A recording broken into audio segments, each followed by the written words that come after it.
y no por ser la última es de menor importancia, muy por el contrario.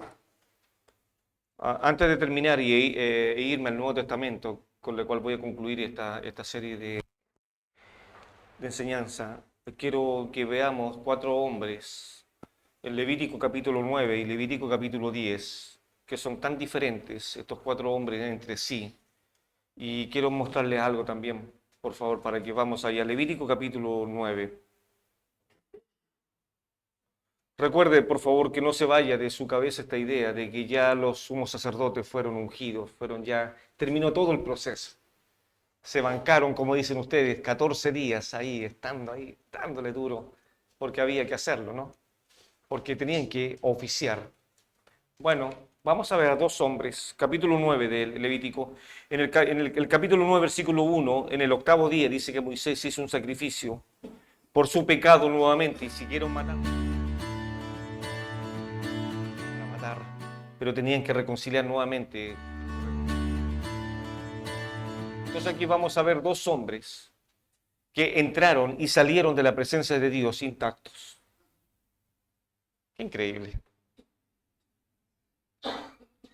Y creo que puede ser una bendición para nosotros entrar y salir de la presencia de Dios intactos.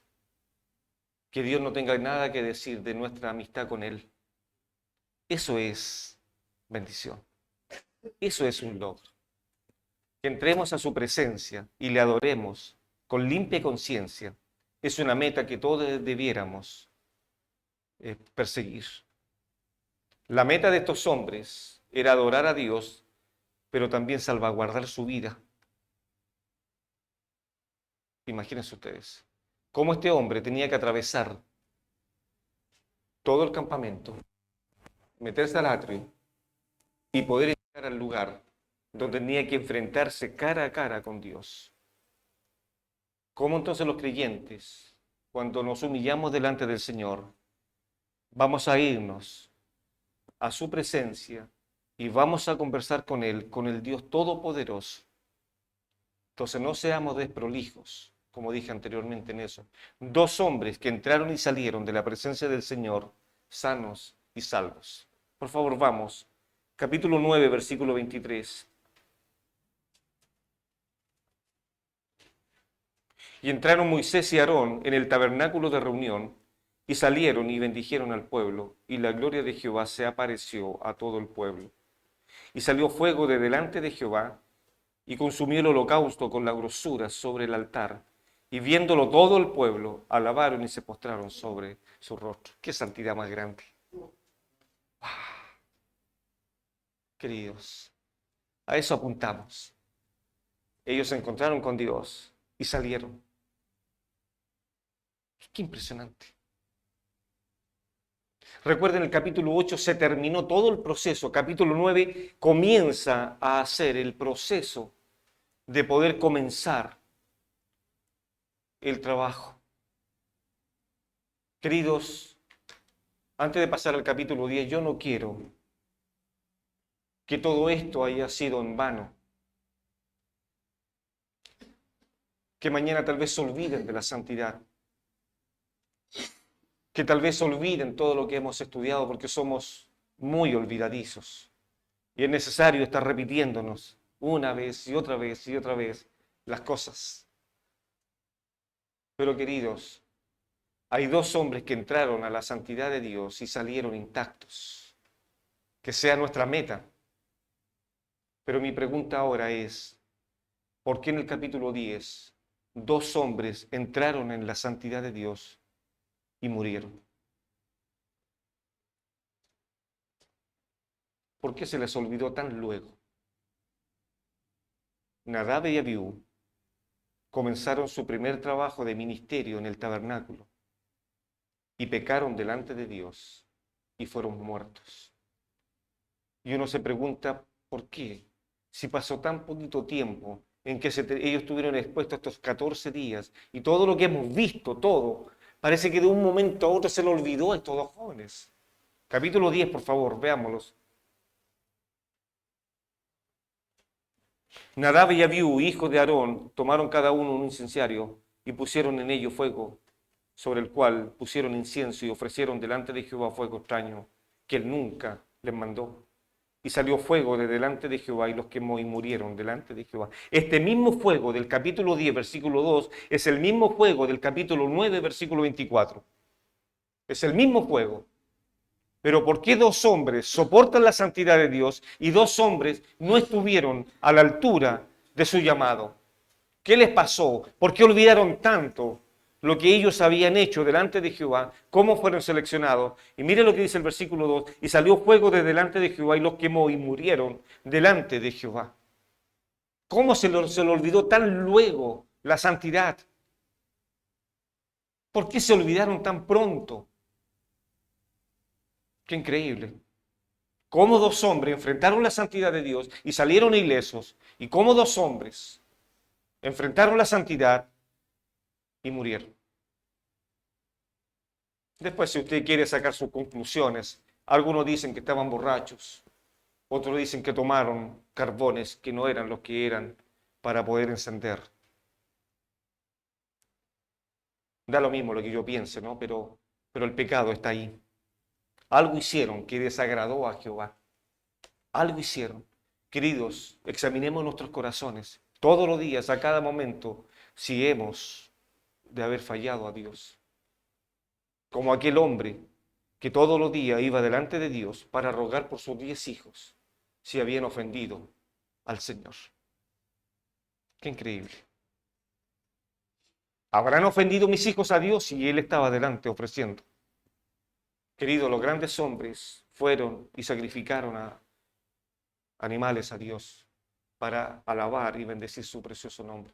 Hablábamos también un poco ahí en la mesa que durante el juicio que Dios hizo sobre la tierra en el arca, Noé nunca hizo un sacrificio en el arca, nunca, porque estaban bajo juicio. Lo primero que hace Noé al bajar del arca, ¿sabe qué es lo que es? Un altar, para alabar y bendecir el nombre del Señor. Qué maravilloso. Israel nunca celebró un sacrificio o una adoración en Egipto, porque era un lugar de pecado. Y no iban a celebrar ahí sacrificios. Los sacrificios los van a elevar los Aner. ¿Recuerdan los Aner, no? Aquellos que pueden levantar sus manos santas y orar por todos los hombres. Eso va a escuchar Dios. Quería terminar este periodo de las 7 ceremonias con esto. No olvidar que dos hombres sí soportaron la santidad de Dios y dos hombres no la pudieron soportar, queridos, por olvido o por negligencia. No lo sé. Juzgue ustedes, saquen sus principios bíblicos. Bueno, vamos a terminar entonces con primera de Pedro. Sé que están cansados, queridos. Lo lamento mucho. Pero vamos. Ah, sí, entonces vamos. Hasta las 10 entonces, ¿no? Dijo el pavo. Y estaba en la puerta del horno. Creía que iba a escapar del horno. No, no, no, no. El sacerdocio en el Nuevo Testamento. Según mi apunte dice que tengo que estar 1 hora, pero no voy a estar 1 hora. No. O si no, aquí voy a recibir el sobre azul con Mariano y no me va a invitar nunca más a lo que somos. Capítulo 2 de Primera de Pedro, vamos. Vamos a leer unos cuantos versículos. Desechando, pues toda malicia, todo engaño y toda hipocresía. Perdone que lo lea de esta manera, repito. Y lo voy a leer tal vez en algunas palabras del original para que se entienda mejor. Despójense o quítense la ropa de toda malicia, de todo engaño, de toda hipocresía, de toda envidias y de todas las trucos o detracciones, como dice el original, detracciones o trucos o mañas que hay en la vida de un creyente. Y aquí nos encontramos con un verbo en aoristo continuo, terminado en D, desear. Yo le he preguntado esto a muchas madres y le he preguntado y le he dicho, ¿cuántas veces tu hijo ha querido leche recién nacido, no? Y la madre dice, pastor, 5 veces en la noche, 6 veces, cada media hora, depende del niño, pero comilón, como él sea. Pedro está trayendo esta imagen a estos hermanos perseguidos y les está diciendo, desead como niños recién nacidos la leche espiritual. Esta, la palabra del Señor, por el cual nos hace bien y vamos a crecer. Pablo elogiaba a Timoteo y le decía, cuando Timoteo visitó, Pablo visitó y conoció a Timoteo, dice que todo el pueblo daba buen testimonio de Timoteo. Todo. Y dice otra parte, ahí en las Escrituras, Timoteo, tú has sabido las Escrituras desde la niñez. Y ellas te van a hacer fuerte. Timoteo, vendrán tiempos peligrosos, pero tú convéncete y persuádete en lo que has aprendido. Que las sagradas Escrituras te harán salvo. Queridos, cualquier ventarrón que venga, entiende la palabra ventarrón, ¿no? Cualquier ventarrón, cualquier viento, cualquier tormenta que venga a la iglesia, si la podemos solucionar con la palabra de Dios, sea glorificado el Señor Jesucristo en medio de la iglesia. Si una iglesia está anclada a la palabra de Dios y si la iglesia está dispuesta a obedecer la palabra de Dios, entonces no hay ningún viento, ninguna tempestad que vaya a atentar contra la iglesia y la vaya a dividir. Nada. Pedro le dice a los hermanos, desea como niños recién nacidos la leche espiritual, no adulterada, para que por ella podáis crecer para salvación. Si es que habéis gustado de la benignidad del Señor. Ahora viene la invitación, versículo 4. Acercándoos. ¿Cómo debemos acercarnos a Él? Nunca con las manos vacías. Nunca. Acérquese siempre a Dios con algo en sus manos. Por favor, que se entienda, no estoy hablando de una ofrenda en dinero, ni de un animal, ni de una tórtola, ni un palomino. Señor, aquí está mi adoración. Aquí estoy yo. Y tal como soy, quiero glorificarte. Yo estoy aquí, Señor, para adorarte. En la iglesia, para levantar mis manos. Y para vivir en santidad. Y para poder decirle a la gente, esto es lo que Dios ha hecho en mi vida. Increíble, hermanos. Acercando a Él, piedra viva, desechada ciertamente por los hombres, mas para Dios escogida y preciosa. Y ahora Pedro está diciendo que Cristo es la piedra viva, rechazada por los hombres, por el pueblo de Israel. Y ahora dice Pedro que todos los creyentes también son piedras vivas. ¿Alguien ha hecho asado con carbón acá? Sí. Sí, para prender el fuego, no sé. Bueno, a mí me dijeron que era una ofensa en Uruguay hacer asado con carbón. Bueno, en Chile se usa el carbón para todo, ¿no? Y una vez, cuando leí este texto, me puse a hacer un asado. No soy un experto, pero por lo menos ahí eché un pedazo ahí de carne. Y yo prendí carbón. ¿Y sabe lo que hice? Saqué un pedazo de carbón que estaba al rojo vivo y lo separé del resto. ¿Y sabe lo que pasó? Se empezó a apagar. Y cuando ya estaba humeando, ¿sabe lo que hice? Lo tomé y lo llevé de nuevo al centro y tomó su color de nuevo. Y eso me enseñó una gran lección en mi vida, que los creyentes no pueden estar fuera de la iglesia. No pueden estar. No pueden hacerlo. Y Pedro está diciendo que nosotros somos piedras vivas. Mire lo que dice después. Y después se dice, ser edificados como casa espiritual y sacerdocio santo. ¿Para qué? Mire lo que Pedro ahora está diciendo. Lo que hemos estudiado en el Viejo Testamento, ahora Pedro está diciendo que cada uno de los sacerdotes, el trabajo que tiene que hacer, ¿cuál es el trabajo? Dice que ser edificados como casa espiritual, sacerdocio santo, para ofrecer sacrificios espirituales aceptables a Dios por medio de Jesucristo. Estos sacrificios los tengo que llevar delante del Señor, pero tienen que ser por medio del Señor Jesucristo. Qué impresionante lección al respecto. Versículo 9. Del versículo 6 hasta el versículo 8 está hablando de aquellos que negaron la eficacia del Señor Jesús. Lo negaron como Mesías. Por eso que el versículo 9 está hablando Pedro de otro grupo de personas que son selectos para Dios. Y ahí donde Pedro mete a la iglesia y le está diciendo, más vosotros sois, tiempo presente, una familia escogida, un real pontificio, dice así el original, un real pontificio. Eso somos nosotros. Nación santa, una raza adquirida por Dios para que anunciéis las virtudes de aquel que nos llamó a su luz admirable. Vosotros que en otro tiempo no erais pueblo, pero ahora que sois pueblo de Dios, que en otro tiempo no habíais alcanzado misericordia, pero ahora habéis alcanzado misericordia. Qué impresionante este oficio sacerdotal del Nuevo Testamento. Por eso que hoy día entonces en nuestras congregaciones invitamos a nuestras hermanas para que también sean sacerdotisas del Dios eterno. Porque también ellas pueden oficiar delante del Padre Celestial con su adoración, poder exaltar el nombre del Señor. No la vamos a vestir, si esto se entiende, ¿no?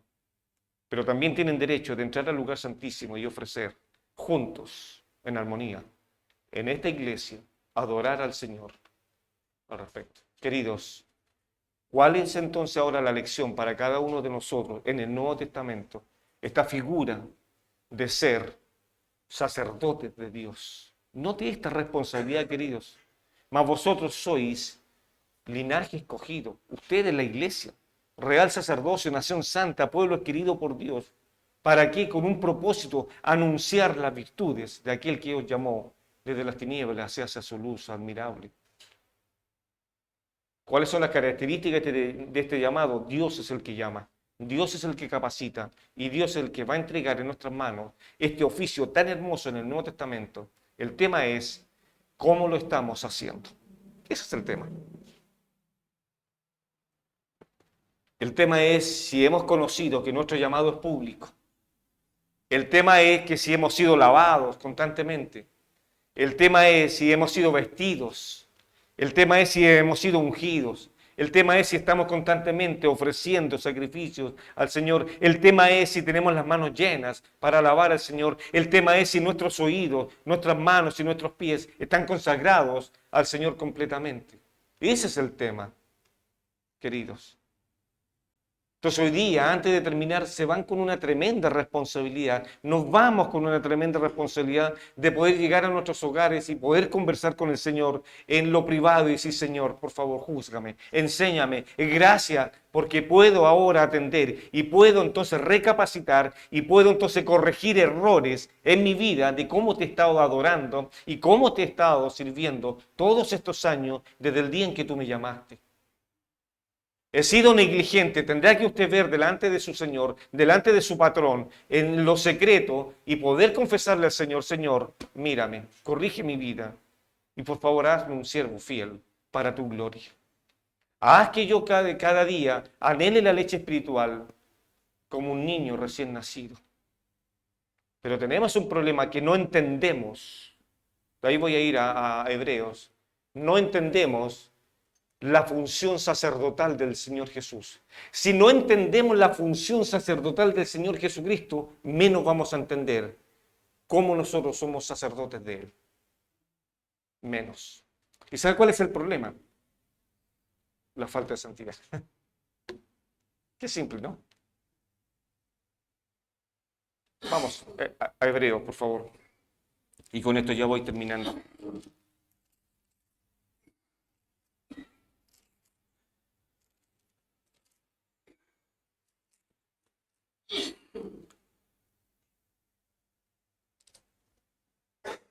Capítulo 5 de Hebreos, versículo 11.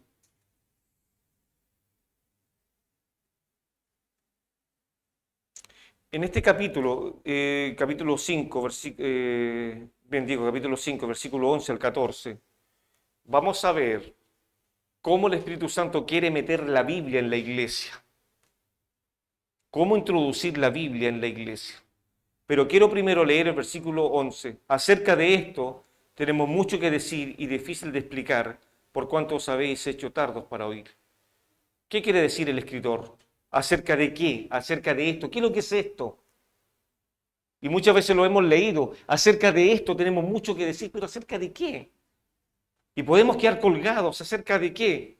Bueno, ahora se lo voy a explicar. Lo que el escritor quiere decir acerca de esto es lo que viene del capítulo 5, hablando del sacerdocio de Cristo, que el sacerdocio de Cristo es superior al sacerdocio de Melquisedec.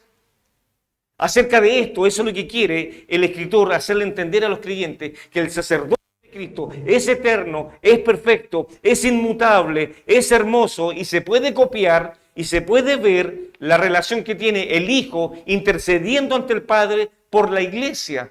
Si no entendemos esto, que tenemos un sumo sacerdote sentado a la diestra de Dios el Padre, intercediendo por nosotros, es imposible entender el sacerdocio en la vida de un cristiano. Es imposible.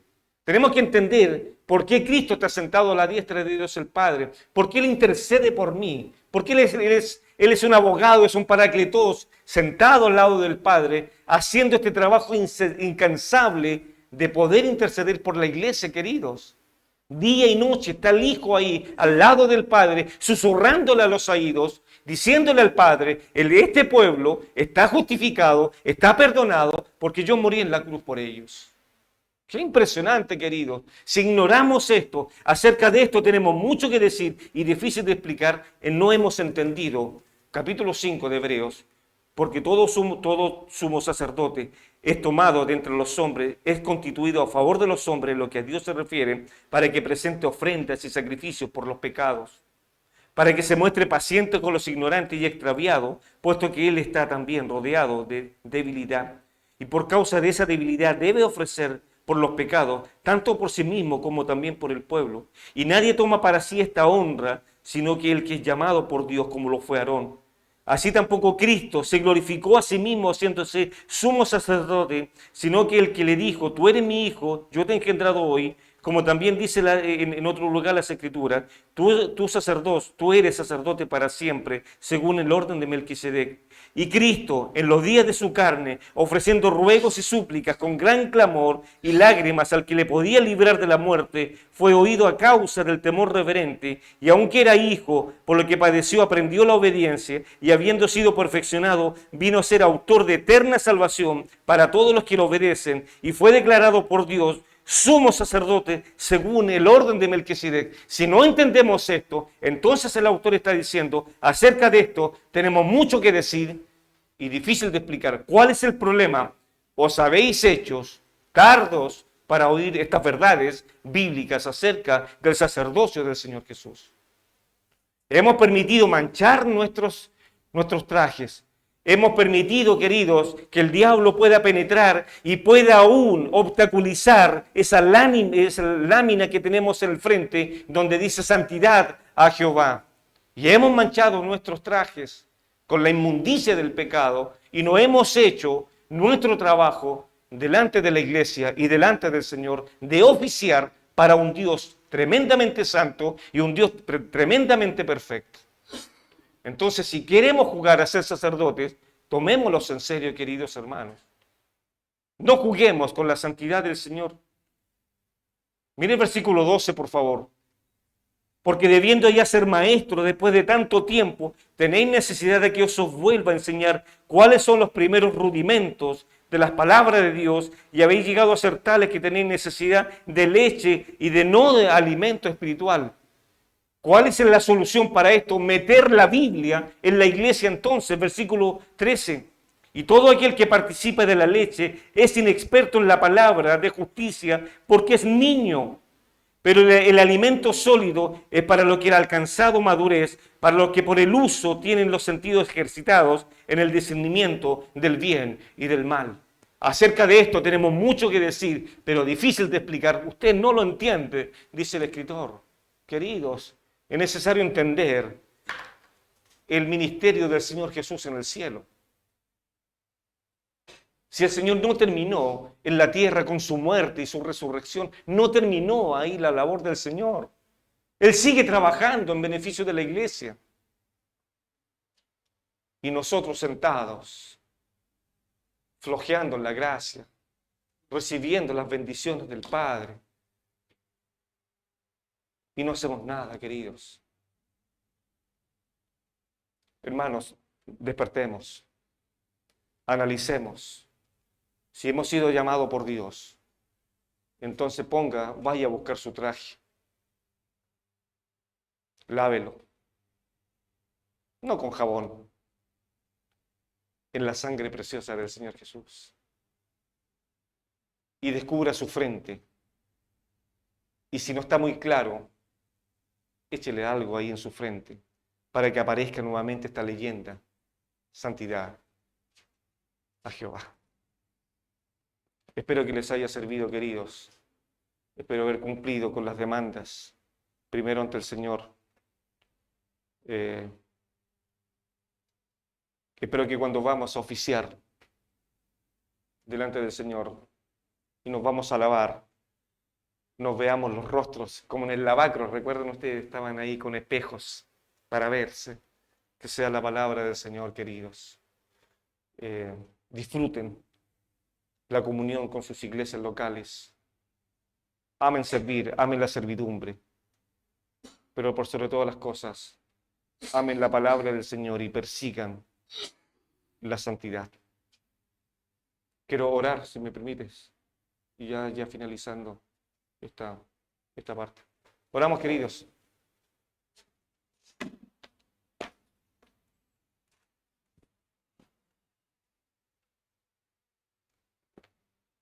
Nuestro Padre Celestial, caemos rendidos ante tus pies. Y poder darte gracias, Señor, porque a través de tu Santo Espíritu has revelado tu palabra a nuestros corazones. Señor, ya hemos finalizado el sacerdocio en el Nuevo Testamento. Somos una nación santa, un pueblo adquirido por Dios. Padre, hemos sido llamados por ti. Y este llamado es innegable. Señor, tú partiste nuestros corazones con el Evangelio eterno. Padre, si hemos menospreciado nuestro traje, si hemos dado rienda suelta a nuestro pecado, si hemos contaminado nuestros oídos, nuestras manos y nuestros pies, si hemos visto cosas que no debemos de mirar y si hemos hablado cosas que no debemos de decir, Padre, perdónanos y lávanos en la sangre del Señor Jesús. Y como el Señor Jesús le dijo a aquella mujer, vete y no peques más. Padre, ayúdanos a apartarnos de las cosas que nos hacen daño y nos separan de tu Hijo. Padre, tu palabra ahí en Apocalipsis 2, cuando tú criticas a la iglesia en Éfeso, pero tengo algo contra ti, que has perdido tu primer amor. Padre, el consejo se hace ver en forma inmediata. Por tanto, recuerda dónde has caído. Padre, cada uno sabe entonces en nuestros corazones dónde hemos dejado nuestros trajes, dónde hemos perdido la santidad, en qué momento, Padre, la hemos perdido. Recuérdanos a través de tu Santo Espíritu dónde fue la última vez que nos gozamos contigo.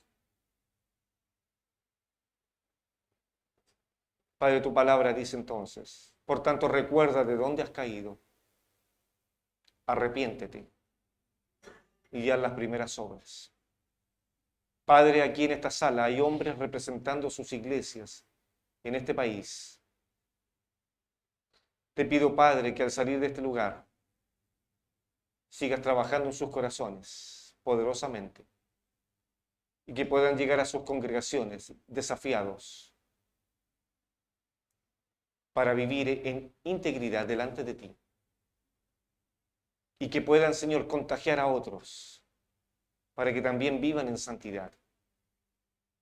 Anímales, Padre, que cuando tengan que escuchar tu voz, lo hagan con ánimo. Cuando tengan que servir en tu obra, lo hagan con deseo pronto. Y cuando tengan que servirte, Padre, sus pies corran para proclamar el Evangelio. Gracias por este tiempo. Y anima a estos hombres, dale valentía, para que en tu gracia crezca. Gracias por conocerlos. Te lo suplicamos. En el nombre del Señor Jesús. Amén. Gracias, hermano, me despido. Gracias por la paciencia, por el tiempo. Sé que fue largo, pero sé que también puede haber sido muy provechoso para sus vidas y que el Señor les guarde. Gracias por esta oportunidad.